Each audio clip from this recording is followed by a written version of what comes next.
नमस्कार दोस्तों, आप सभी का स्वागत करते हैं हमारे चैनल पश्चिम बंगाल न्यूज की ओर से।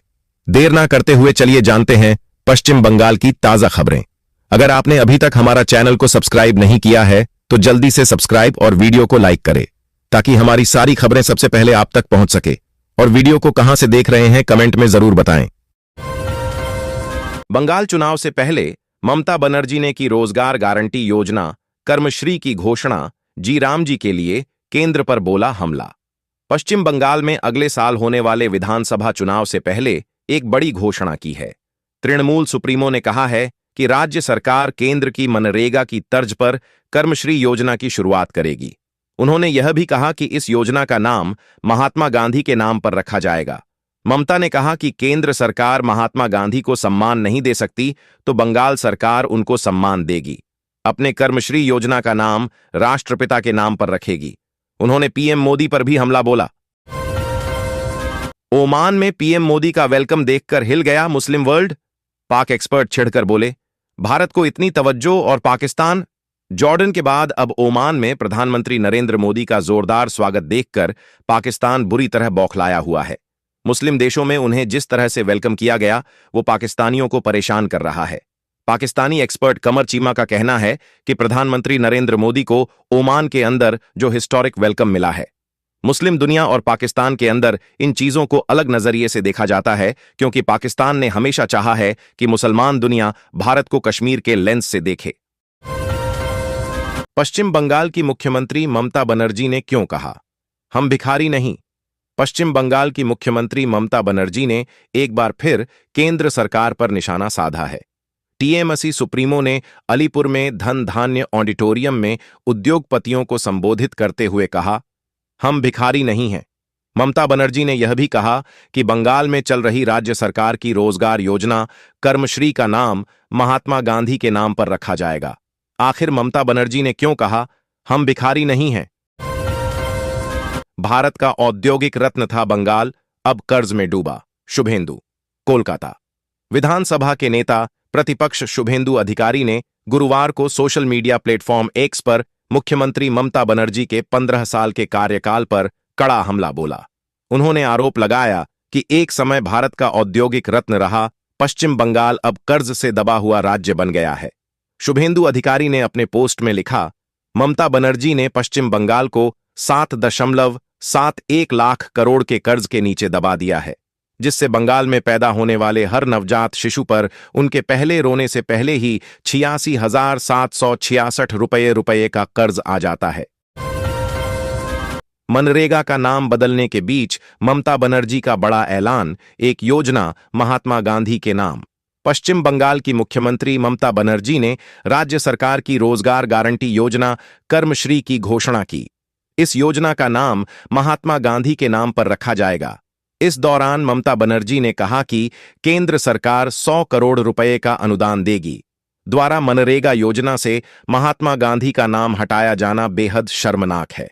उन्होंने कहा कि अगर वह लोग राष्ट्रपिता को सम्मान नहीं दे सकते तो हम देंगे।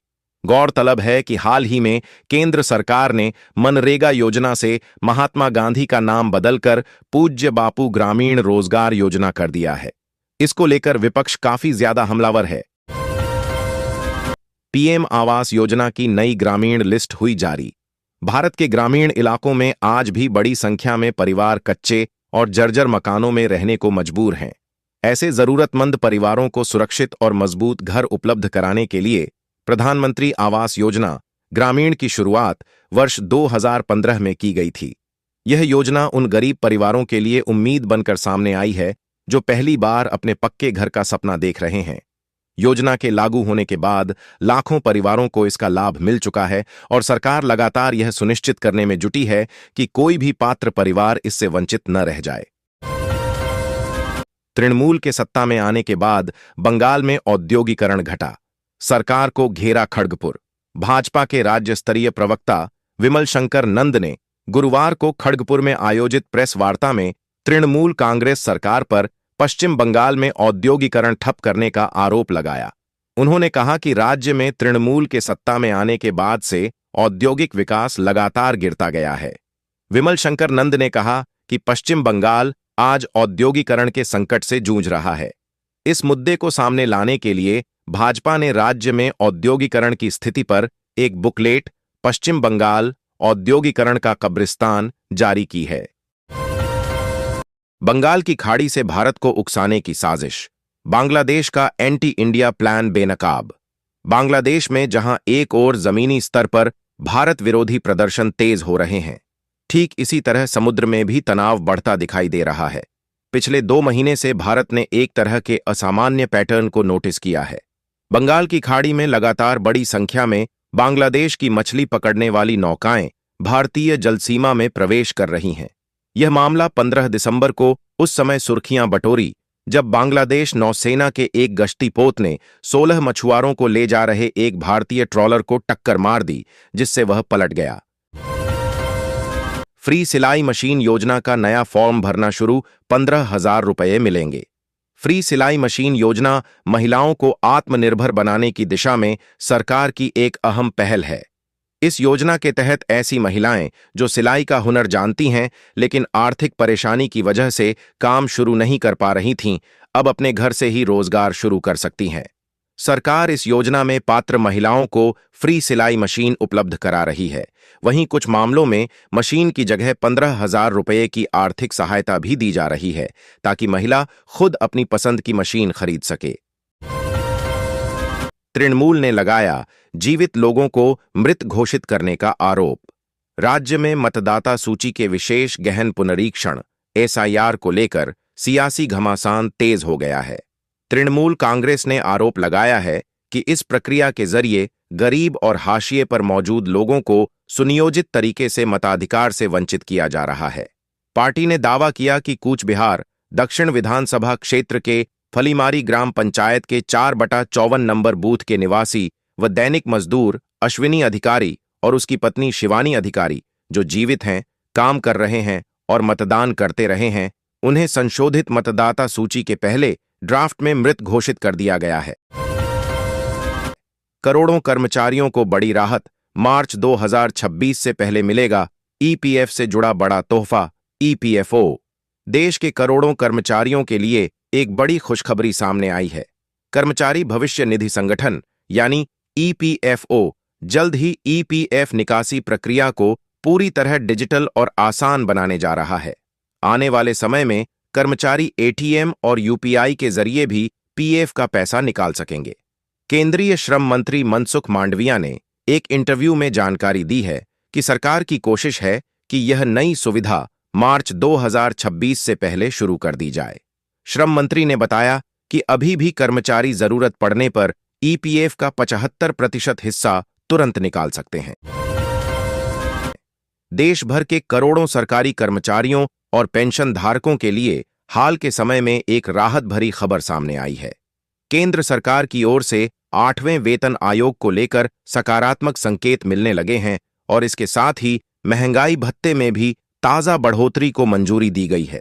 लंबे समय से बढ़ती महंगाई और रोजमर्रा के खर्चों से जूझ रहे कर्मचारियों के लिए यह फैसला आर्थिक रूप से काफी मददगार माना जा रहा है। सरकार के इस कदम से यह साफ होता है कि कर्मचारियों की आय और जीवन स्तर को संतुलित बनाए रखने की दिशा में प्रयास किए जा रहे हैं। बीएलओ पर धांधली के आरोप, ड्राफ्ट वोटर लिस्ट पर हंगामा। नदिया जिले के हरिणघाटा में बीएलओ की कार्यप्रणाली को लेकर गंभीर आपत्तियां उठी हैं।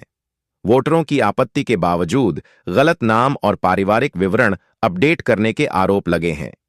ड्राफ्ट वोटर लिस्ट जारी होने के बाद भी कथित तौर पर वही त्रुटियां बरकरार रहने का मामला सामने आया है। सवाल पूछे जाने पर संबंधित बीएलओ की ओर से उल्टा तर्क देने का आरोप भी लगाया गया है, जिससे परिवार परेशान है। पारिवारिक विवरण में गड़बड़ी का आरोप। बंगाल निवेश व रोजगार का मजबूत engine, business and industry conclave में सीएम ने कहा, बंगाल पूर्वी भारत का सबसे बड़ा लॉजिस्टिक्स हब कोलकाता। मुख्यमंत्री ममता बनर्जी ने गुरुवार को कहा कि पश्चिम बंगाल आज देश के सबसे उद्योग अनुकूल और निवेश के लिए तैयार राज्यों में शामिल हो चुका है। महानगर के अलीपुर स्थित धन धान्य ऑडिटोरियम में आयोजित बिजनेस एंड इंडस्ट्री कॉन्क्लेव 2025 को संबोधित करते हुए मुख्यमंत्री ने राज्य की औद्योगिक और आर्थिक प्रगति को रेखांकित किया। ममता बनर्जी ने बताया कि पश्चिम बंगाल में पूर्वी भारत का सबसे बड़ा लॉजिस्टिक्स हब विकसित किया गया है। सोना अचानक हुआ सस्ता, लेकिन चांदी में तूफानी तेजी। सोना चांदी की कीमतों में उतार चढ़ाव का सिलसिला जारी है। सप्ताह के आखिरी कारोबारी दिन शुक्रवार को मल्टी कमोडिटी एक्सचेंज यानी एमसीएक्स पर जहां सोने का भाव फिसला, तो दूसरी ओर चांदी की कीमत में तूफानी तेजी देखने को मिली है। सोना एक झटके में कारोबार के दौरान जहां 700 रुपये प्रति 10 ग्राम से ज्यादा सस्ता हो गया, जबकि चांदी की कीमत में 2000 रुपये प्रति किलो से ज्यादा का उछाल आया। बाबरी मस्जिद निर्माण के खिलाफ जनहित याचिका खारिज। मुर्शिदाबाद जिले के बेलडांगा में बाबरी मस्जिद के नाम से मस्जिद निर्माण के खिलाफ दायर जनहित याचिका को कलकत्ता उच्च न्यायालय ने खारिज कर दिया। अदालत ने स्पष्ट किया कि याचिका में कोई ठोस या कानूनी आधार नहीं है। यह मामला गुरुवार को कार्यवाहक मुख्य न्यायाधीश सुजय पॉल और न्यायमूर्ति पार्थ सारथी सेन की खंडपीठ के समक्ष सुनवाई के लिए आया। सुनवाई के बाद अदालत ने कहा कि याचिका स्वीकार करने योग्य नहीं है, क्योंकि इसमें लगाए गए आरोप प्रमाणित नहीं हो सके। देश में कितने करोड़ वोटर काटेगा एसआईआर? डराने वाली हैं सूचनाएं। स्पेशल इंटेंसिव रिवीजन पिछली बार 2003 में हुई थी। क्या आपको उसकी याद है? शायद ही किसी को इसकी याद हो। इसका कारण यह है कि एसआईआर पर अब भी जैसी अफरा तफरी या ध्रुवीकरण पहले कभी नहीं जुड़ा। इस बार वाली एसआईआर का पहला चरण बिहार में विधानसभा चुनाव से ठीक पहले संपन्न हुआ और जनहित से जुड़े सारे मुद्दों को पीछे छोड़ वहां चुनाव का सबसे बड़ा मुद्दा यही 2003 में हुई थी। क्या आपको उसकी याद है? शायद ही किसी को इसकी याद हो। इसका कारण यह है कि एसआईआर पर अभी जैसी अफरा तफरी या ध्रुवीकरण पहले कभी नहीं जुड़ा। 2 जगह से गणना फॉर्म भरने पर पहली बार कारण बताओ नोटिस। चुनाव आयोग ने 2 अलग-अलग स्थानों से गणना फॉर्म भरने के एक मामले में पहली बार किसी मतदाता को कारण बताओ नोटिस जारी किया है। आयोग के अनुसार संबंधित मतदाता से इस मामले में लिखित जवाब मांगा गया है। आरोप है कि उक्त वोटर ने 2 विधानसभा क्षेत्रों से गणना फॉर्म जमा किए हैं। इनमें एक फॉर्म उत्तर 24 परगना के अशोकनगर विधानसभा क्षेत्र से भरा गया है, जबकि दूसरा उत्तर कोलकाता के श्यामपुकुर विधानसभा क्षेत्र से जमा किया गया। बताया जा रहा है कि एक फॉर्म पर मतदाता का स्वयं का हस्ताक्षर है, जबकि दूसरे फॉर्म पर किसी अन्य व्यक्ति के हस्ताक्षर पाए गए हैं। बांग्लादेश में चीन पाकिस्तान के बढ़ते कदम और भारत संघ रिश्तों पर संसदीय समिति की रिपोर्ट में इन चुनौतियों का जिक्र। साल 1971 की जंग के बाद भारत को बांग्लादेश में सबसे बड़े 1971 की जंग के बाद भारत को बांग्लादेश में सबसे बड़े रणनीतिक संकट का सामना करना पड़ रहा है।